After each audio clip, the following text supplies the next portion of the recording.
Hello and welcome to the session in which we will discuss the valuation of a perpetuity. How to value, how to assign a dollar amount. How much is a perpetuity is worth? Now, first we need to know what is a perpetuity. Think of a perpetuity as an infinite cash flow machine. In other words, it's a stream of cash flow that goes forever.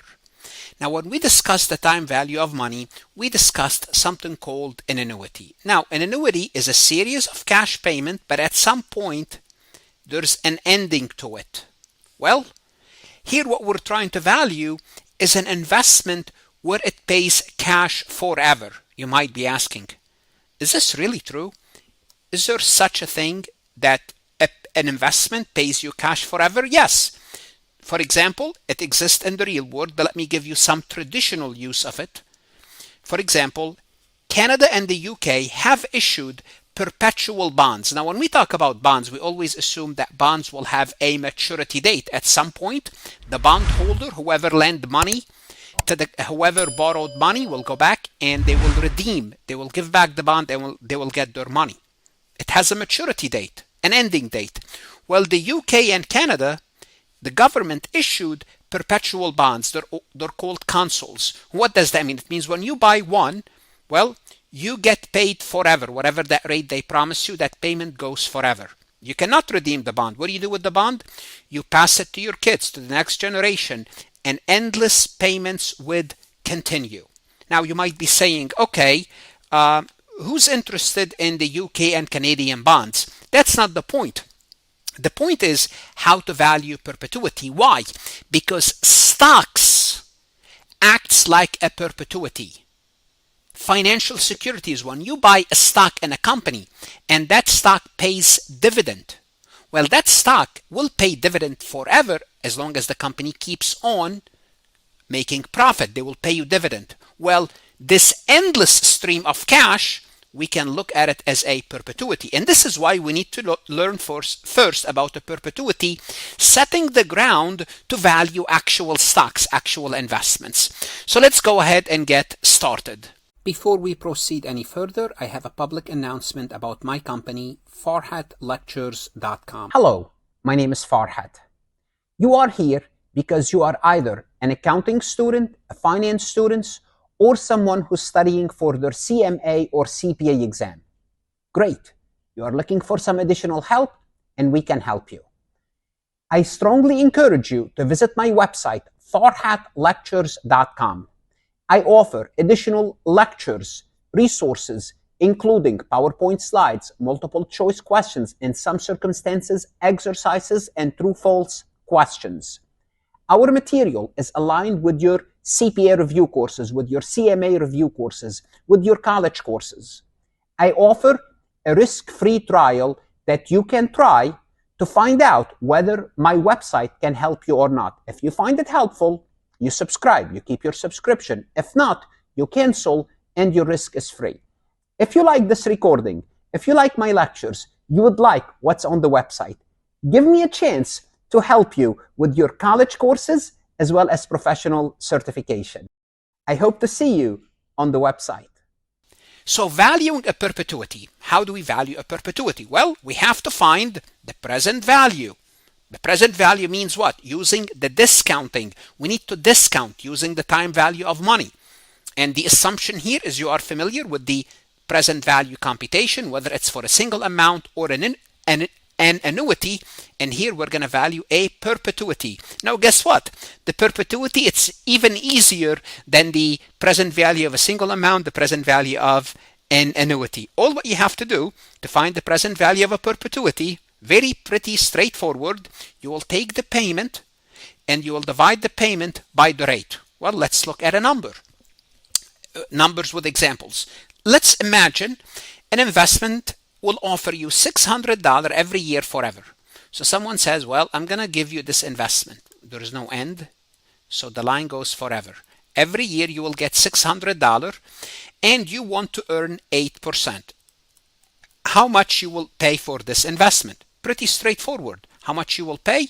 You will take the $600 divided by 8%. You will pay today $7,500, and you bought an annuity that will pay you forever $600. This is basically the value of an annuity.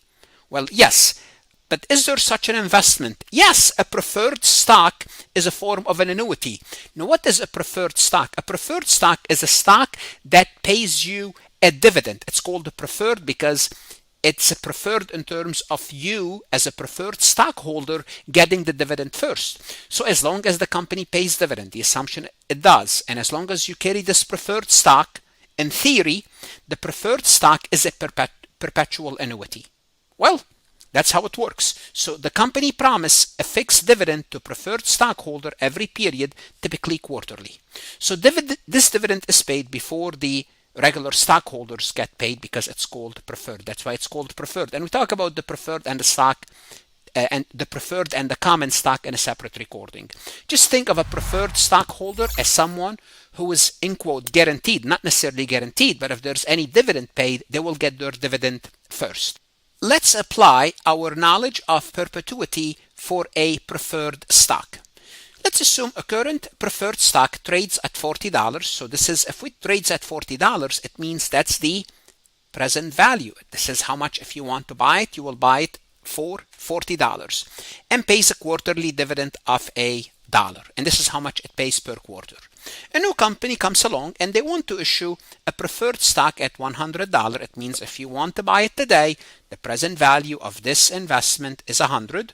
What dividend must this company pay to remain competitive? So we have one company, you can buy their stock at 40, will pay you $1 quarterly.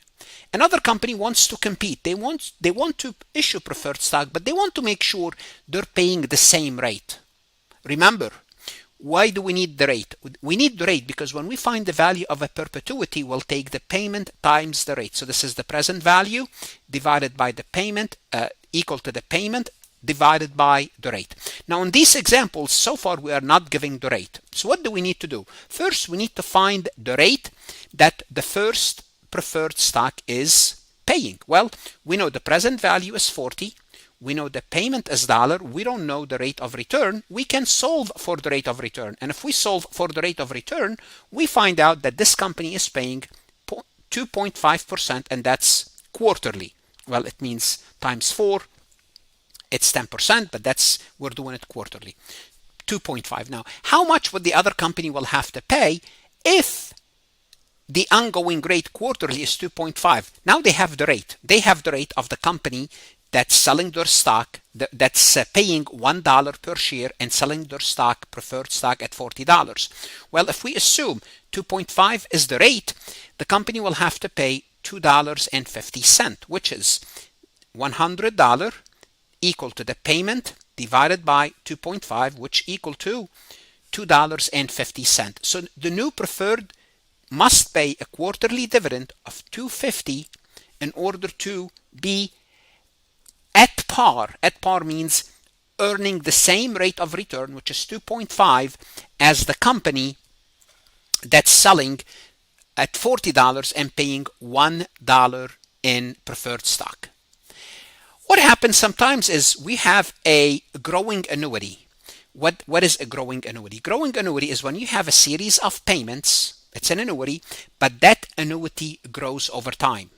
So it pays a certain amount now for 5 years, then from year 5 it grows at 10%, 8%, then it grows again, so on and so forth. So an annuity with a growing payment are called growing annuities.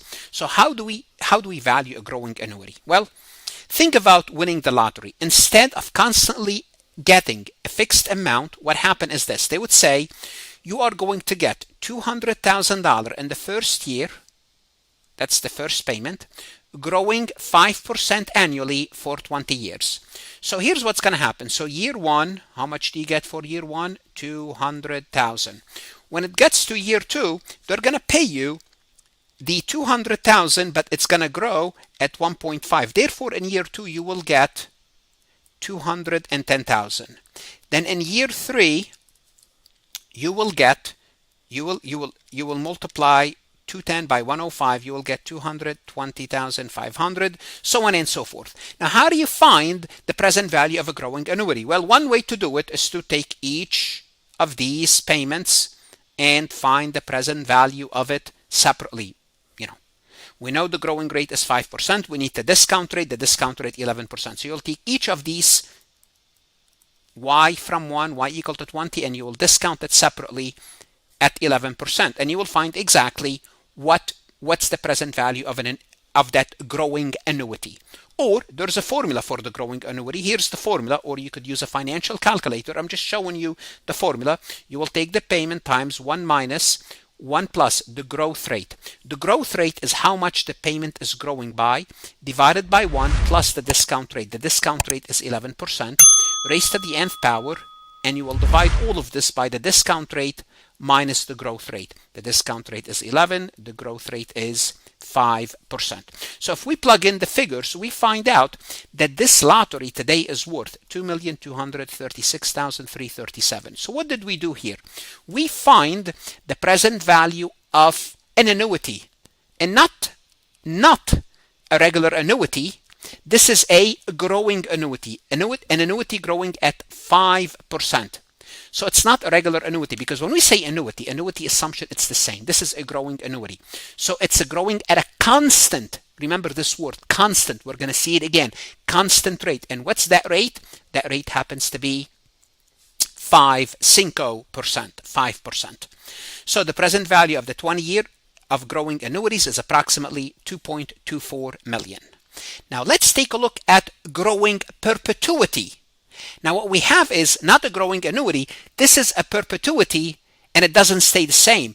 The perpetuity itself will grow. Cash flow that grow forever. Okay, so it's changing, but the amount is changing forever every year. So there's a formula. What's the formula? Slight changes. What we're going to do, and this is going to be an important formula for later, the present value of a growing perpetuity equal to the payment divided by, rather than the discount rate, it's going to be the discount rate minus a growth rate, because remember, this perpetuity is growing. So we find the difference between the discount rate and the growth rate, and we'll divide the payment by that. Here, the discount rate is what you expect to earn, and the growth rate is how much the payment is increasing annually. Remember, you might be giving two percentages, know which is which. The discount rate is how much you want to earn. The growing rate is how much that payment that is in perpetuity is growing. Well, the best way to do what is to look at an example. And guess what? In this example, we're going to be diving into stock valuation. You remember when I started this, I said, yeah, we're going to learn about perpetuity, and no one's buying the English or the Canadian bond. The reason we study perpetuity is because stocks act like a perpetuity. So imagine a stock currently paying a dividend of $200,000 per year and expected to grow 5% annually forever. Now, this $200,000 not for one stock, it means whatever stocks you have, $200,000 per year. Your discount rate is 11%. How do you find the value of this company? If this company is paying $200,000 in dividend per year, you want to earn 11%, and this $200,000 payment every year will increase by 5%. So this year they're paying you $200,000. Next year, so this is year one, $200,000. Just want to show you what's happening. In year two, you have to take the $200,000 multiplied by 1.05, so we have $210,000. Then this amount will grow by 1.05. Then year three, this will pay you $220,500, and in year four, you multiply it by 105. Year four will be paying you $231,525, and think about this is going forever. Well, if we plug in the formula, we find out that the value of this stock is $3,333,333. So the stock value today is just over $3.33 million. So this formula, what we just saw, it's going to be the cornerstone for our stock valuation. Because when we value a stock, and we'll talk about that later, what we always assume that once a company pays dividend, it will continuously pay dividend. That's the assumption, unless something unusual happen. Yes, companies sometimes they stop paying dividends. Sometimes what they do, they reduce the dividend if they are in financial distress. Sometimes they suspend it for a year or a quarter or whatever they needed to. Like for example, British Petroleum, when they had the that incident in the Gulf of Mexico, where they had the oil spill, they needed $20 billion to do the cleanup, paid lawsuits, reimburse businesses in the area. What they did for 2 quarters, for a period of time, I don't know whether it's 2 quarters or 2 years, but at least for a period of time, they stopped paying dividend because they needed this money. But in the absence of you're having an oil spill in the Gulf of Mexico or an unusual incident, companies pay dividend forever. That's the assumption of it. I'm paying dividend forever. Therefore, when you value a stock, you make this assumption. And the reverse is true. When that assumption is reversed, when the company decides not to pay dividend or reduce it, and that's unexpected, what happened to the stock? The stock will plunge. Anyhow, understanding this formula, it's going to help us explain price behavior in the market and how to value stocks numerically. So basically what we're doing is we're setting the ground for valuing stocks. Just like in the prior recording or 2 ago, we value bonds, and bonds were easy. It was a single payment and an annuity. Stocks are different. They act differently. They are perpetuities. So I hope now we kind of completed the picture why we have to study perpetuity. Now let's take a look at this multiple choice question, testing our knowledge up to this point for the time value of money. So let's take a look at this multiple choice question. An investment pays $500 annually forever. Sounds like a perpetuity. Starting in year 3. Wow, hold on a second. So this is what we're looking at. We're looking at a perpetuity that will pay us $500 forever, but here's the problem. We have 0, 1, 2. The first payment will take place in year 3, then it's going to pay us this $500 forever. The discount rate is 10%. What's the present value today? Hold on a second. Everything that I talked about here, we didn't look at an example like this. How do we solve this example? Well, yes. This is based on our knowledge of the time value of money and discounting. Yes, we did talk about discounting. If you know how to do discounting, then you can solve this. So what do we do for this problem? Here's what we have to do. This is called, hopefully you remember the term, a deferred annuity. So what we have to do, we have to find what's the present value of this annuity at year 2. So we have to discount everything to period 2. Okay, because it starts at period 3, the first payment. So this is a perpetual perpetuity as of year 2. So let's do that. So if we take 500 divided by 10%, that's going to give us $5,000. And one of the answers is $5,000. Now, many students, if they did not notice starting in year 3 or they don't know how to solve a deferred annuity, they will select 5,000. Matter of fact, that's one easy to eliminate the answer. That's one answer to eliminate. And another answer to eliminate is 2,500, because logically speaking, if you know anything about discounting, if you want to discount 5,000 to the present, to 0, to the day, you're not going to take half of it out. And so if I have to choose between 4132 and 4,545, I will choose if I have to choose. But I don't have to choose. At this point, all what I have to do is take the 5,000 and divide the 5,000 by 1 plus the discount rate, 0.1 raised to the second power, which is 1.1 raised to the second power. 5,000 divided by that, it should give me 4545.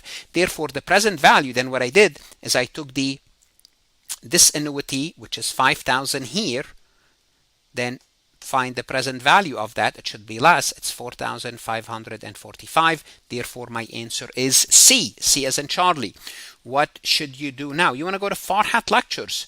Look at additional resources, MCQs, lectures, exercises. That's going to help you, whether you are an accounting student, finance student, studying for a professional certification, CPA, CMA, EA, you name it.